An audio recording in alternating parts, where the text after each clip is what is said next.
Welcome to Philly Prime. I'm Dave Schratweiser, and a blockbuster in the world of the mob and the mafia this week with the takedown of the guy they called the last godfather of the Sicilian mob, Matteo Messina Denaro. In Palermo, in Sicily, George Anastasia joins the show with us, my co-host on MobTalkSitDown.com, author of many books, former writer for the Philadelphia Inquirer, mob expert for everybody and their brother. George, always a pleasure to have you on the show, my friend. No, thank you. It's good to be here. Yeah, great topic. Characterize this for me. This is a huge story in the mafia world. Yeah, I mean, you know what's interesting, and this has happened several times. These guys go on the run, and they run for years. This guy was convicted in absentia. His criminality goes all the way back to the 1992 assassinations of those two Italian magistrates, Paolo Borsellino and Giovanni Falcone, who were the major anti-mafia crusaders back then. Yeah. Both of them were assassinated, and Denaro wasn't implicated in that, and he was convicted and went on the run. Yeah. He was in hiding for, almost 40 years. It's crazy. Yeah. A little over 30. Yeah. It was apparently picked up from what everybody's saying, reports out of Europe, BBC, Reuters, everybody else jumping in on this. It's a very popular story this week because he is such a big figure. He has been referred to as the last godfather of the Sicilian mafia. Was picked up outside a clinic where apparently he was undergoing cancer treatments and possibly an operation earlier this year. Yeah, I was reading some of the reports. He's receiving chemotherapy, and there's some reports that he's really not in that good health, and so it's almost as if he's ready to give it up now because there's not much more he can do. That remains to be seen, but that's part of the speculation. Kudos to the Italian authorities. The anti-mafia sentiment in Sicily has been building since the assassinations of those two judges. And I think this is just a continuation of that. It used to be the mafia in Sicily was virtually untouchable. Yeah. Their connections to politics and government. But that's changed over the past 40 years. And we've seen more and more instances of, those maxi trials. I think there's one going on in Calabria right now with dozens of defendants. And I don't know that I don't think this guy's heading for trial. He's already been convicted. The question is his health and how much of a prison term will he actually serve? Yeah, and hats off to the Carabinieri police and special task force over there that tracked him down. And there's quite an amazing story behind how they did it. At the press conference, a lot of reporters were like, oh, you got a tip. You must have got a tip where he was, things like that. It turns out, according to the authorities, they didn't get a tip. What they got was some conversations they had been listening into among family members and friends of Messina Denaro, and basically hearing something about cancer, and saw research being done on cancer and things like that by family members. And they started to track individuals in the area around where they thought he might be, tracked on the National Health Database, and looking for a guy his age, that kind of thing, to see if it fit the profile. And they popped up with 15 names and got it down to 5 names from what I understand. And he was using the name Andrea Bonafide, who is apparently the nephew of a former mob boss who lived in the area. But that's a fascinating way to kind of go through this. It's serious police work, and it's a question. It's going to be tedious, but it's all about connecting the dots. And that I think, given social media, given all the information that's floating around out there, if you're good at that, you can do a lot of good work. And this is an example of that. I mean, you track. You just follow things logically, and that's what happened here. Yeah. And apparently, when they approach him, he's coming out of a cafe or going into a cafe outside the hospital, the Maddalena Clinic, I believe it was. Right. And he's going in and out, and they approach him. There are cops everywhere, like 100 from what the descriptions were out there. And as usual, the Carabinieri and the police in Italy, they not only take their own pictures and take their own video and then hand it out to the media, but they're more than happy to do so. So there was plenty of pictures of them coming and going. And apparently when they approached him, he knew the jig was up and gave him his name. Yeah, and I think, I read that too, and you're curious about that, but it may be, given his health situation, he just decided that the game is over. This is it. We'll see. But some of these guys can get very fatalistic. On the other hand, this was a very brutal guy, Dave. I mean, if you look at the history of, there was, I think, a 12-year-old boy was killed. Yeah. There's a philosophy. We tend to glamorize it, the mafia and Sicily and all of that. There's a brutality that underlies everything that they do. And there's one expression, if you get involved in a feud with somebody, you've got to kill the seed, meaning you're not only going to kill the guy, but you kill his whole family. Yeah. Because if not, they're going to come back after you. Yeah. It's a very, very ugly world that they live in. Very brutal, very violent. Yeah. And as you said, this guy may be the last Godfather. I think the mafia is always going to exist over there. But this was a guy, a high profile guy. Yeah. When he was captured, I remember my wife and I and some family members traveled to Sicily to visit family, and I think it was 2007. And it was a year after Bernardo Provenzano was arrested. Yes. Provenzano and Totoriana were from the same Corleone's clan that the Denaro's from. Provenzano had been on the run for 30 or 40 years, and he was arrested in the village next to where his wife lived, and he was sending laundry home. She was cleaning his laundry. And I remember saying to one of my wife's cousins, this is not that big an island. Sicily is about as big as Massachusetts, and I think there's 5 million people total. And I said to my wife's cousin, how was this guy managed to go on the run for 40 years and nobody saw him? Yeah. And the cousin looked at me, kind of smiled and said, you don't understand. People knew not to know. Yes. That's the philosophy over there. I think it's changing. The mafia sentiment is changing, and people are more, I think, confident of law enforcement able to do something now. But back then it was, you don't see anything, you don't hear anything, you don't say anything. Yeah. And part of the problem here is they didn't have a picture of him since 1992. So other than a computer generated aged advanced kind of photo, it's interesting. People who lived near him when they finally raided his house nearby, he's from the Trapani area.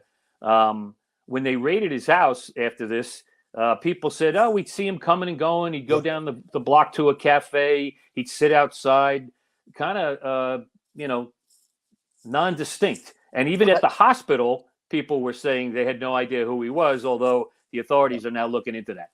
Yeah, hiding in plain sight kind of thing. It reminded me almost of, remember when Whitey Bulger went on the run? Yeah. The U.S. Marshal Service was putting out pictures of here may be what he looks like now. That kind of stuff. So it was the same kind of thing. This is an extended period of time, though, that this guy managed to tap dance away from law enforcement. Yeah, and they were all over him. They arrested family members. They seized $162 million in assets. He was into everything from waste dumping to construction, things like that. So he made a lot of money, and apparently made a lot of money the whole time he was on the lam here. He's been on the lam since he was 30, George. Yeah. So he's lived a pretty good life, and I'm sure you saw these reports as well. While he lived in a small place, he lived kind of well, from what they're saying. Designer clothes, expensive watches, things like that. Oh yeah, I mean the good life is I think part of that with those guys there. I mean, what's the point of being a major mafioso if you can't enjoy what comes with that? And even though these guys are on the run and in hiding, they're not going to go live in a cave. No. He had a shearling coat on and a $37,000 European watch that he was wearing at the time. There's a lot of reports about how well dressed he was. He had a special shearling hat on and things like that. And also, I found interesting is when they brought him out after they arrested him and brought him to the van, no handcuffs, George. I guess they were trying to say he's not that much of a tough guy. Yeah, it could be. Or the other thing I think they have to be very conscious of is his medical condition. And he does clearly have a serious medical condition. Yeah. And we'll see how that factors into the process now. He's being held in a prison, I think, in Abruzzo. Yes. Not in Sicily. They moved him to a prison in Abruzzo. And that's where he is. Well, it's interesting because they seem to be saying that he'll be able to get treatments in prison, and they'll continue that. Apparently, he didn't show up for a court hearing on Wednesday, didn't want to make an appearance. And there was some talk about what that was all about. But apparently at this point, I think there's even a photo that surfaced of him smiling, posing with somebody with his trademark sunglasses still on. kind of deal. So clearly at this point, he knows what he used to know for the last 30 years is over with, and probably has accepted his fate at this point. And like you said, he's been convicted and he's sentenced to life in prison. Yeah. Yeah, I think, and I got to wonder, I got to believe anyway, that his medical situation being what it was, when he was confronted, mentally, he probably just said, I can't fight this anymore. The game's over. Yeah. But it's a fascinating story. Yeah. And it's George, very indicative of the mafia over there. And George, talk about, he comes from the same wing of the family, as you mentioned, Provenzano and Totoriena. Yeah. Talk about serious mafiosa. Doesn't get any better than that. Yeah, I mean, those were, as I said, brutal guys, violent guys. And you can make an argument that they contributed to the demise of the Sicilian mafia by deciding that they were going to kill Falcone and Borsellino, who were they were national heroes, and they were recognized for what they had accomplished. Mm-hmm. You know, I mean, and I think it was Joel Freeman was very good friends with Giovanni Falcone. Falcone developed through an informant, Tommaso Buscetta, kind of the equivalent of the RICO law over there. Mm-hmm. And Buscetta became a major informant. In fact, there's a movie out now called, I think it's called The Traitor, all about Buscetta. Buscetta testified in Sicily. He also testified in America. I think he testified in the Pizza Connection case. Mm-hmm. But Giovanni Falcone was a dedicated law enforcement guy. He and his wife are returning from a trip from the airport to Palermo. There's a bomb planted under a bridge, and 2 cars are blown up, and he and his wife are killed. A couple months after that, Borsellino, who's visiting his mother, comes out of her apartment, and I think it was one of those guys on a motorcycle drive by, and they blow him away. Those 2 murders kind of changed the public perception, or galvanized public perception against the mafia, and it changed the dynamic. And I think, you can talk about Riena and Provenzano and how tough they were, and et cetera, but their decision to resort to violence to eliminate those 2 law enforcement guys had a major role in the demise of the mafia in Sicily.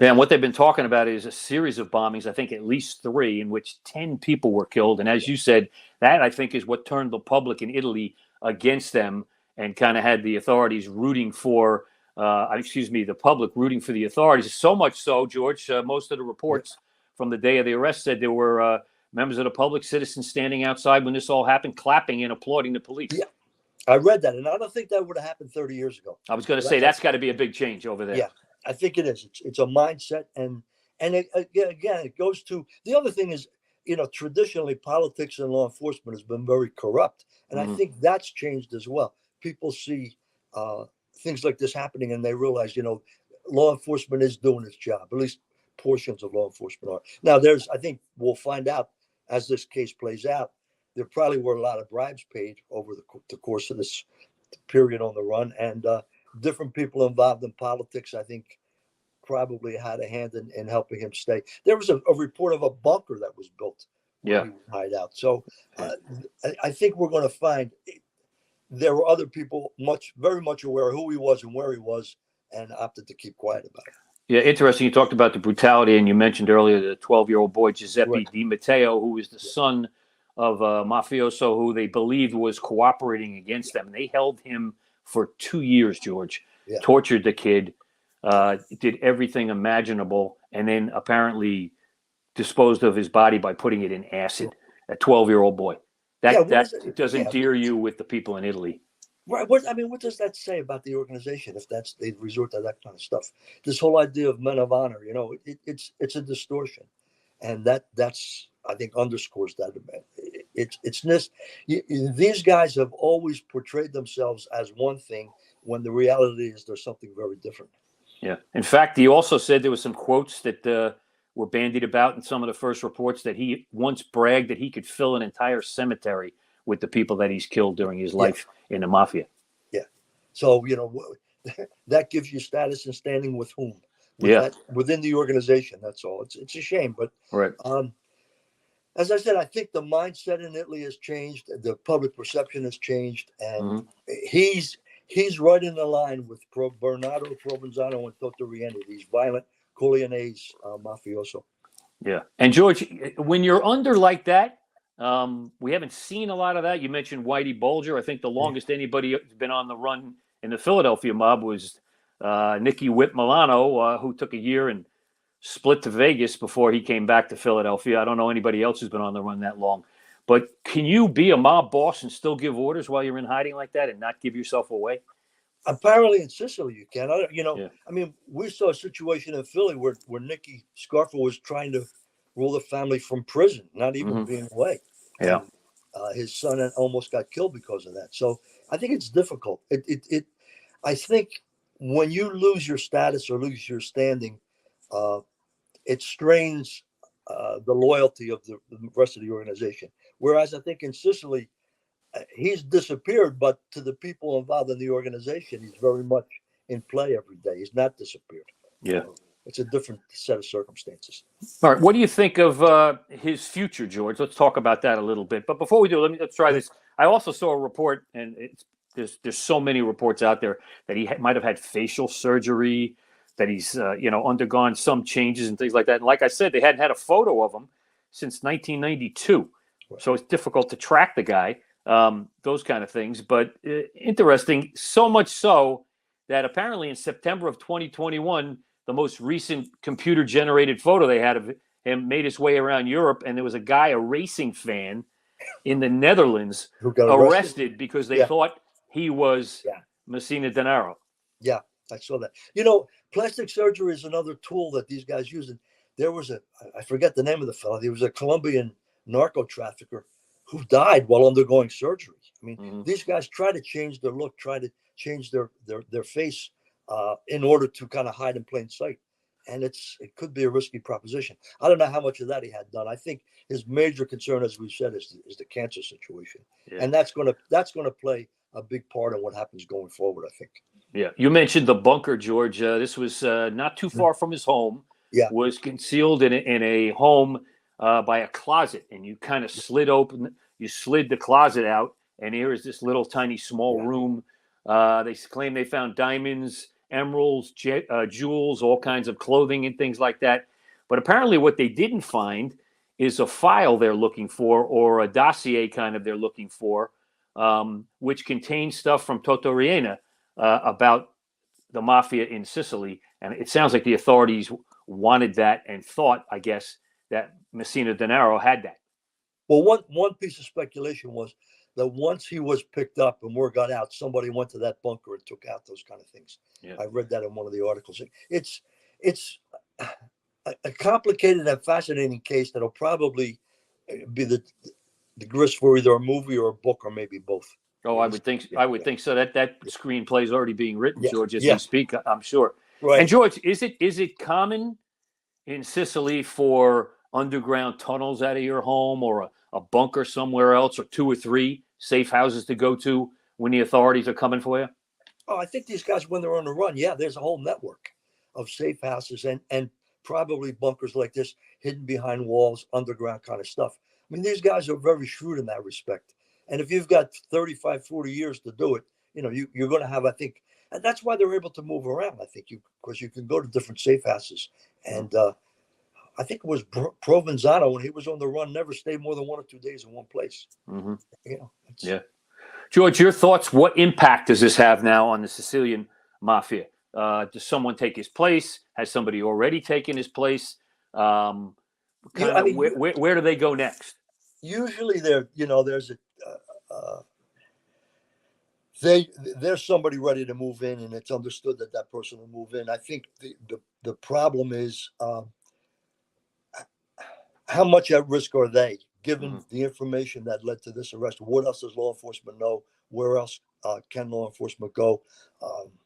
I think the Sicilian mafia is always going to be a factor, but it's not what it was 20, 30 years ago. Mm-hmm. And I think as we've mentioned already, the public perception has changed. So, I think there's big money being made, still can be made. These guys make it. The violence has somewhat been tamped down, and that may be kind of a reflection of, we make money, not headlines kind of thing. Yeah. But the other thing with the Sicilian mafia is it's almost ingrained that vendetta is part of the lifestyle. And so if somebody slights you, you've got to lash back at them, and that creates, in some sense, unnecessary violence that attracts law enforcement. So yeah, I mean, we'll watch all of that play out. The guy who's in charge right now, we probably don't even know his name. Some guys, I'm sure in law enforcement know his name, but it's probably somebody we have no idea who he is. George, connections between those guys and mafioso folks over here in our country? You think New York, Gambinos, Genovese, perhaps? I think there's still connections in New York. I think the Sicilian guys got smart long ago in Philadelphia and realized that there's no point in getting involved with the Philadelphia mob. We'll operate on our own, and they always have in Philadelphia, operated separate and apart. I think through the Gambinos in New York and some other of the families, you've seen connections. You see connections up into Canada, but a lot of that is blood relations, cousins, nephews, that kind of stuff. Yeah. And I think that'll continue. Yeah. Yeah. Your thoughts on the media coverage of this, George? It's been splashed all over the place on Monday in Italy, and then here in the United States, it's been the subject of multiple podcasts already. John Panisi, the former Lucchese crime family soldier, has done 3 in a row in the last 3 days, updating things. There's been a few national podcasts and stuff already done. People talk to us, and you and I get ribbed about this all the time. I'll leave the mob alone. Nobody pays attention to any of that stuff. Although when a big story like this breaks, people pay attention. Oh, absolutely. This is like right out of the movies. I mean, you can't make this up any better than it is in terms of who this guy was, his life on the run, the way they tracked him down, the way they connected the dots. All of those things are, as we said a couple of minutes ago, a book or a movie, and people are fascinated with that. Just like Whitey Bulger. I mean, the whole Bulger disappearance, 16 years on the run. Yeah. When they found him, when they put him in prison, when he got killed, that's always been crazy for the media. Yeah, and I think using Bulger as an example, I think there were 3 or 4 books written and at least 2 movies. So yeah, it's grist for all of that kind of stuff. What do you think Denaro's future is for himself? Has he resigned himself that he's now caught? Obviously, he's not going to get out. Does he think about cooperating? Is that just not in his blood? Is that just not something he's going to do? Can you rule that out? Can you check that box? Here's what I think. I mean, given his health condition, and everything I'm reading is it's a serious cancer problem. He's not going to cooperate because he's not going to get any benefit out of that. If he's got 3, 4, 5 years to live, I think he'd rather live as the great mafioso that he is or believes he is, and not as a pentito, which they call the cooperators over there. Yeah. So I don't think he cooperates. I don't think there's not a long range goal here because I don't think he's got that much longer to live. Yeah. So I think he's kind of resigned to this is it. The game's over. They got me, and let's see what happens now. And he clearly has had his best life in the last 30 years, based on the clothing he was wearing, everything else about this, and the fact that he's been able to be off the radar for 30 years. He's 60 now, 61. As you said, it looks like his time is shortened because of the cancer. If he had another 20 to live, we might be talking about this later on, about what he could hand over and who he could hand over and who he could name, because I know the authorities are still digging to find out who cooperated with him, who helped him, who hid him. In fact, the guy who drove him to the hospital, they tracked him down and got him. Family members have been arrested. I think they're going to talk to some of the medical staff at La Maddalena Clinic right there because they want to know what they knew. Apparently, John Panisi reported this, that they take your DNA when you're in the hospital in Italy. Right. And some are wondering, did they take his DNA? Did his DNA match? Did they know it matched and not say anything? That's open for question. But clearly the authorities want to get to the bottom of how he maintained his status off the radar for the last 30 years. Yeah, that in itself is a fascinating story. Yeah. And as that comes out, there'll be more and more reporting about that. In terms of where it goes from here, I don't know. I mean, I don't know enough about the makeup of the Corleone's clan and who's in charge now. It seems to me that logically there will be a successor. And I would be very surprised if this guy cooperates. Yeah. George, take a look, just for kicks. You look at the Philly mob and then you look at what's gone on here in this situation. And over there, it's racketeering, waste dumping, money laundering. They thought he was involved in drug trafficking, all this other stuff. The Philly mob is barely able to scrape together 2 nickels now, gambling and loan sharking. things like that. But it's a whole new world compared to what goes on over in Sicily. Oh, not only over in Sicily, what goes on in New York? I mean, Yeah. you look at what's happening in New York as compared to what's happening down here in Philadelphia. And I mean, Philadelphia has devolved and really become a minor league operation in terms of organized crime. Yeah. And that's, I think, partly to the credit of law enforcement and partly to the, I don't know that there's a lot of money to be made or that the guys involved anymore have the wherewithal and the acumen to cash in. The other thing is, and you've mentioned this several times, a lot of these guys that have already done 10, 15 years, they don't want to go back. Right. Go back. So there's a lot of different factors in play. And the other thing is the size of this family. This family in Philadelphia is not that big. New York, there's so many players, 5 different families. There's always guys out there hustling, trying to make a buck, looking for a big score. Here, what big scores have we seen? Drug deals and guys end up in jail. Yeah, on tape with Yeah. some nasty tapes, induction ceremonies on tape with some nasty sound bites. Yeah, that could have gotten played for a jury but didn't here in Philly. You talked about New York, George, and since you talked about them, let's talk about what happened yesterday on Wednesday in New York. Alvin Bragg, the much maligned DA in New York, popped a pretty good indictment yesterday with 24 organized crime figures and associates. Break that down for us a little bit. Yeah, I mean, it's the construction industry and pay to play and bribing, controlling different aspects of the development in Manhattan and in New York is a constant, and it's a kind of a treasure trove. And so this was a situation where guys had their hooks in. If construction companies had to pay kickbacks, unions went along with it, and the mob was putting money in their pocket. They've always done this. I was reading that story, and it reminded me of back in the 80s, the Concrete Club.